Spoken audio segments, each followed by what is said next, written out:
Hello everyone. देखिए अब next topic करते हैं characteristics of common emitter transistor. तो देखो ये आपके पास कॉमन एमिटर ट्रांजिस्टर बनाया हुआ है। अगर आप ये देखें इसका जो ये डायग्राम है ये बिल्कुल सेम वैसे ही है जैसे हमने कॉमन एमिटर एनपीएन ट्रांजिस्टर का बनाया था। तो यहाँ पर हमने एनपीएन ही लिया है, आप पीएनपी भी ले सकते हो, ठीक है, लेकिन करेक्टरिस्टिक्स बतानी है किसी एक को तो लेना ही था, तो हमने यहाँ पर एनपीएन को कंसीडर किया, ठीक है। तो एनपीएन ट्रांजिस्टर है ये और कॉमन एमिटर है। तो देखो ये एमिटर साइड है इसकी कॉमन है और ये बेस है और ये क्या है, कलेक्टर साइड हो गई इसकी, ठीक है। तो ये डायग्राम देख रहे हो आप बिल्कुल सेम वैसे ही है। इसमें थोड़ा बहुत चेंजेस क्या होंगी वो मैं आपको बताता हूँ। देखो यहाँ पर ये कलेक्टर और एमीटर जो जंक्शन, इसको हमने क्या किया है, रिवर्स वाइज किया है। रिवर्स वाइज ही करते हैं तो देख लो यहाँ पर ये कलेक्टर है, कलेक्टर मतलब यहाँ पर ये कौन सा पार्ट होगा इसका, ये एन, ये वाला पी और ये वाला एन, ठीक है। तो ये एन साइड देख लो कहाँ पर कनेक्टेड है, पॉजिटिव से कनेक्टेड है, तो ऑब्वियसली बात है ये रिवर्स वाइसिंग में जाएगा। और यहाँ से ये जो एन कनेक्टेड है यहाँ इस नेगेटिव से कनेक्टेड है, लेकिन मैंने आपको बताया हुआ है कि रिवर्स वाइसिंग हम देखते कैसे हैं यहाँ पर कलेक्टर साइड से, ठीक है। तो कलेक्टर वाला एन है तो ये पॉजिटिव से कनेक्ट है, अपोजिट कनेक्शन है तो ऑब्वियसली बात है ये क्या होगा, रिवर्स वाइसिंग में जाएगा, ठीक है। यहाँ पर ये देखो ये जो एरो लगाया है ये हमने एक्स्ट्रा लगाया उस डायग्राम से, और ये वीसीसी ही है बैटरी हमारी, ठीक है। तो ये एरो इसलिए लगाया क्योंकि यहाँ पर ये वेरिएबल वोल्टेज है, मतलब जो ये बैटरी है यहाँ पर हम क्या कर सकते हैं, वोल्टेज को चेंज कर सकते हैं, इसलिए एरो लगाया है कि ये वेरिएबल वोल्टेज होगी यहाँ से, ठीक है।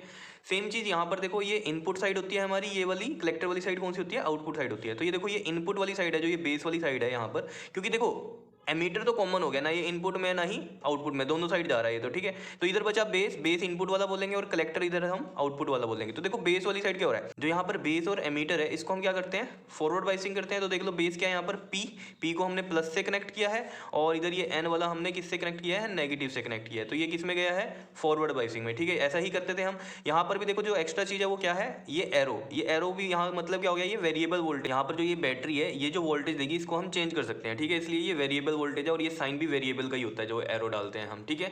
एक एक्स्ट्रा चीज क्या हो गई इसमें, हमने यहाँ पर ये जो डायग्राम बनाया हुआ है ये एक्सपेरिमेंटल सेटअप का डायग्राम बनाया हुआ है, ठीक है। तो यहाँ पर ये एक इनपुट रेजिस्टेंस होगा जो कि आरबी है हमारे पास, और इधर ये आउटपुट रेजिस्टेंस होगा जो कि आरसी है। आरसी क्यों लिखा, कलेक्टर साइड है तो आउटपुट कलेक्टर वाली है, तो इसलिए हमने यहाँ पर आरसी लिखा। ये कलेक्टर रेजिस्टेंस है जिसको हम आउटपुट रेजिस्टेंस बोलते हैं, और ये वाला इनपुट रेजिस्टेंस है जिसको हम बेस रेजिस्टेंस बोलेंगे क्योंकि इधर इनपुट साइड बेस की है। कितनी बात समझ में आई है। अब समझो इस कहानी को। देखो अगर हम करेक्टरिस्टिक्स की बात कर रहे हैं तो कुछ कर्व्स बनाते हैं, जैसे हमने करेक्टरिस्टिक्स की थी पीएन जंक्शन डायोड की, वहाँ भी कैसे था, हमारे पास फॉरवर्ड करेक्टरिस्टिक्स थी और एक रिवर्स करेक्टरिस्टिक्स थी।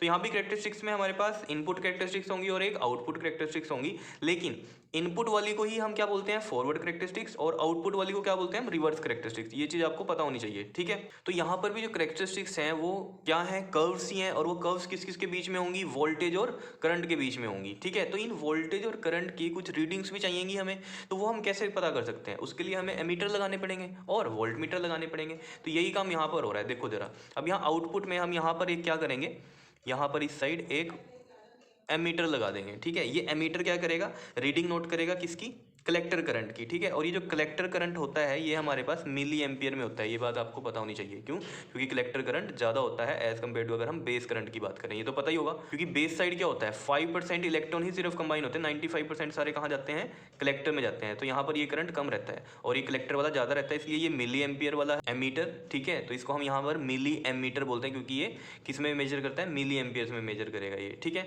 अब देखो ये तो हमने यहाँ पर सीरीज में लगाया है क्योंकि आपको पता है सीरीज में ही लगते हैं हमेशा एमीटर्स और पैरेलल में लगते हैं वोल्ट मीटर, ठीक है। तो ये देखो जरा, ये रीजन क्या होता है, क्योंकि सीरीज में करंट सेम होता है और पैरेलल में वोल्टेज सेम होती है, इसलिए पैरेलल में वोल्ट मीटर लगते हैं क्योंकि वोल्टेज सेम मिलती है, ठीक है। जो यहाँ पर हम चेंज करेंगे वही वोल्टेज हमें यहाँ पर कौन शो करेगा, वोल्ट मीटर शो करेगा, ठीक है।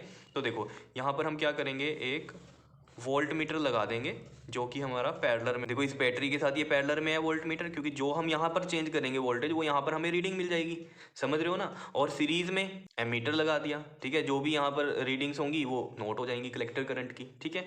तो ये हमारे पास कौन सी रीडिंग्स नोट करेगा वोल्ट मीटर, हमारा कलेक्टर और एमीटर वोल्टेज की, तो हम इसको VCE लिख लेते हैं। समझ में आई बात या नहीं, ठीक है। तो ये भी यहाँ पर क्या करेगा, रीडिंग ही नोट करेगा। तो ये हो गया वोल्ट मीटर हमारा और ये हो गया एम मीटर हमारा, ठीक। तो ये तो आउटपुट वाली साइड हो गया, आउटपुट करंट को मेजर करेगा और यहाँ पर ये आउटपुट वोल्टेज को मेजर करेगा। अब ऐसे ही यहाँ पर क्या करेंगे, हम एक एमीटर लगाएंगे, तो यहाँ पर ये सीरीज में एक एमीटर लग जाएगा, ठीक है, इस तरीके से। और ये जो मेजर करेगा करंट वो करेगा माइक्रो एम्पियर्स में, तो ये होता है माइक्रो एमीटर जो माइक्रो में करंट को मेजर करता है। तो ये आई भी हमारा छोटा ही होगा एज कम्पेयर टू कलेक्टर वाला करंट से, तो इस वजह से ये माइक्रो एम्पियर और ये वाला मिली एम्पियर में होता है, ठीक है। बात समझ में आ रही है, ठीक है। अब यहाँ पर भी हमें वोल्टेज मेजर करनी है, जो ये चेंज करेंगे हम यहाँ पर, तो ये हम पैरेलल में लगाएंगे एक वोल्ट मीटर, तो यहाँ पर ये एक वोल्ट मीटर लग गया पैरेलल में, ठीक है। और यहाँ पर ये जो वोल्टेज होगी कौन सी बोल देंगे हम इसको, बेस एमीटर वाली, तो इसको हम VBE बोलते हैं। इतनी बात समझ में आई है। बाकी सब कुछ वही है, देख लो करंट की डायरेक्शन ये चीज़ इस तरफ आ रही है और यहाँ से एमीटर करंट इस तरीके से आ रहा है और IB इस तरीके से जा रहा है। ये सब कुछ वही है, सिर्फ जो मैंने चेंज किया है इसके अंदर वो मैंने आपको बता दिया ब्लॉक डायग्राम के अंदर, ठीक है। तो देखो ये पढ़ते हैं अब क्या है लिखा हुआ। The diagram shows the experimental setup for the study of characteristics of the transistor. ये पूरा एक्सपेरिमेंटल सेटअप है जो हमने बनाया। And in this we know that base is the input terminal, हमें पता है बेस हमारा इनपुट होता है, and collector is the output terminal, और कलेक्टर क्या होता है, आउटपुट होता है, क्योंकि एमीटर तो कॉमन है यहाँ पर।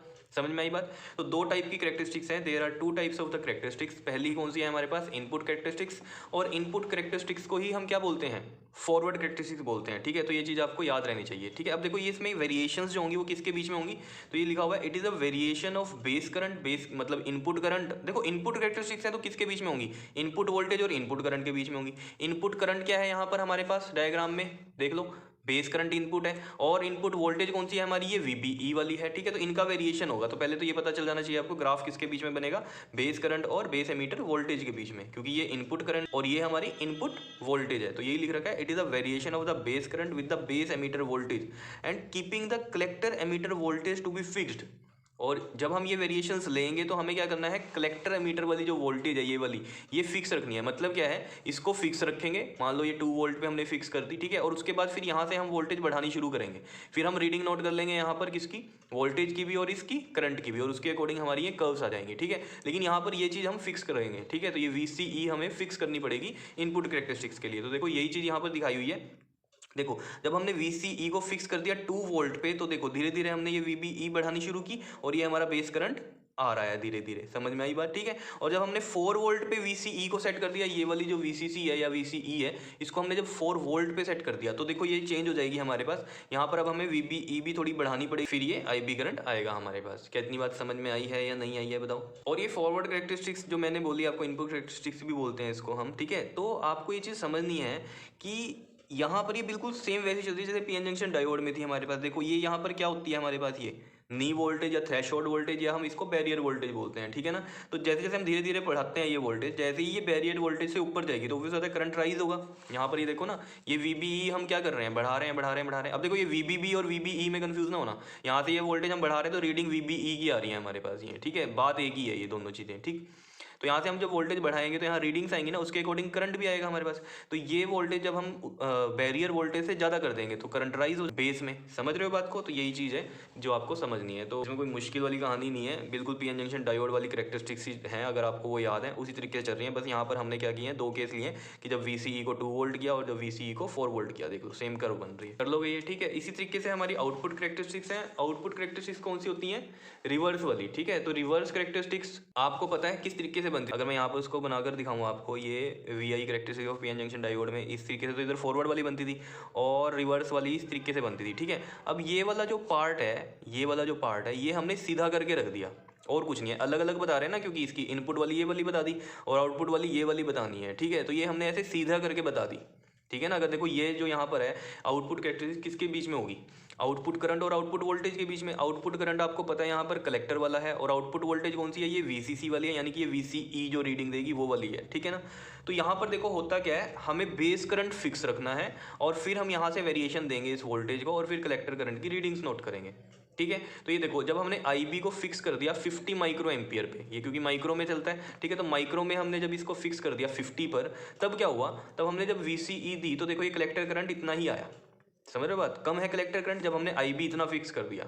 फिर हमने क्या किया, IB को 100 माइक्रो एम्पियर जब फिक्स किया तब हमने VCE बढ़ानी शुरू की और उसके साथ ये कलेक्टर करंट भी बढ़ा है, ठीक है। और फिर हम आगे आगे जैसे ये वोल्टेज बढ़ाएंगे VCE, ये करंट सैचुरेट होता चला जाता है, जैसे यहाँ पर आपको बताया हुआ है। तो ये चीज़ आपको समझ में आ रही होगी, ये बिल्कुल रिवर्स वाली वही चल रही है जैसे हमने PN जंक्शन डायोड की थी, ठीक है। यहाँ पर बस ये IB हम बढ़ाते जा रहे हैं तो उसकी वजह से ये कर्व भी बढ़ती जा रही है IC की, ठीक है।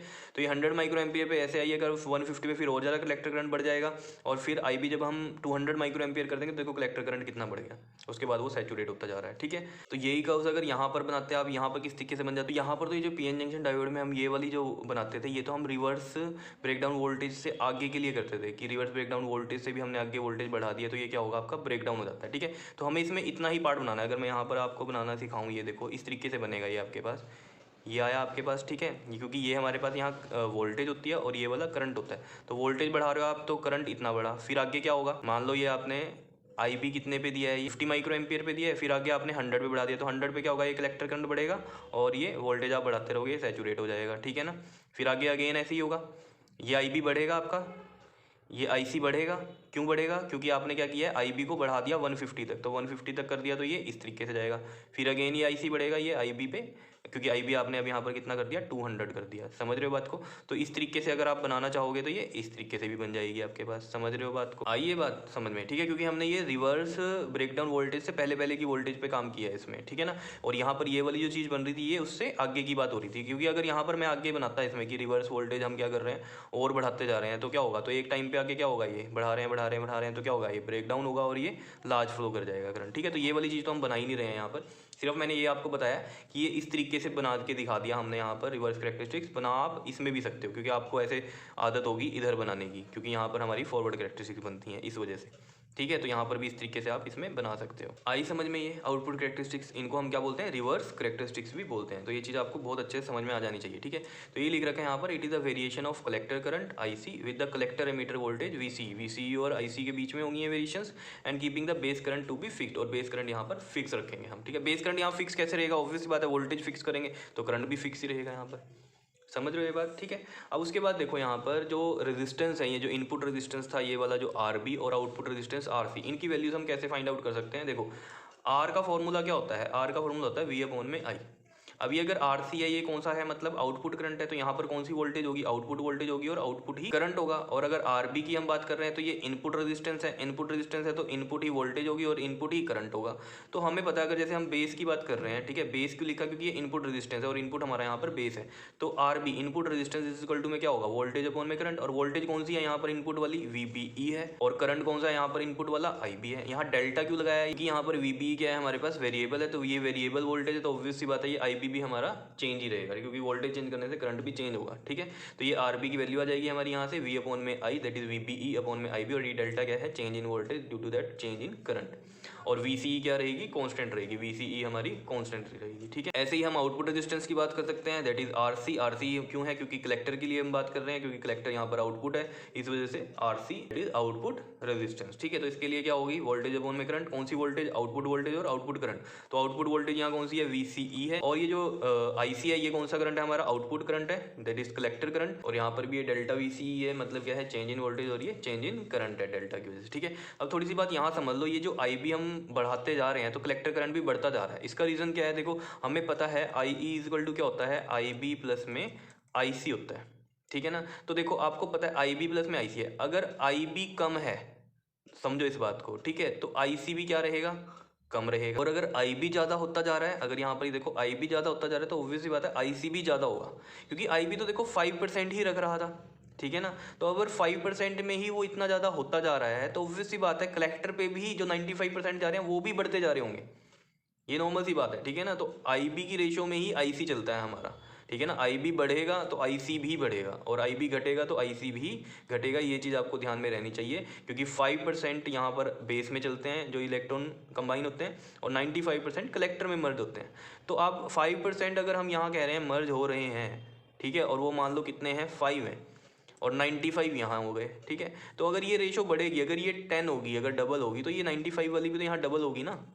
समझ रहे हो इस बात को, क्योंकि ये 5%, अब मान लो 5% 10 है, तो अब IC में 95% भी तो बढ़ जाएंगे ना। अगर पहले 5 को मैं 5% कह रहा था और 95% को 95 कह रहा था, तो अब मैं कह रहा हूँ कि 10 के साथ ये कंबाइन हुआ है, तो ऑब्वियस है 10 यहाँ पर क्या है, 5% ही है पूरे जो एमीटर में होंगे।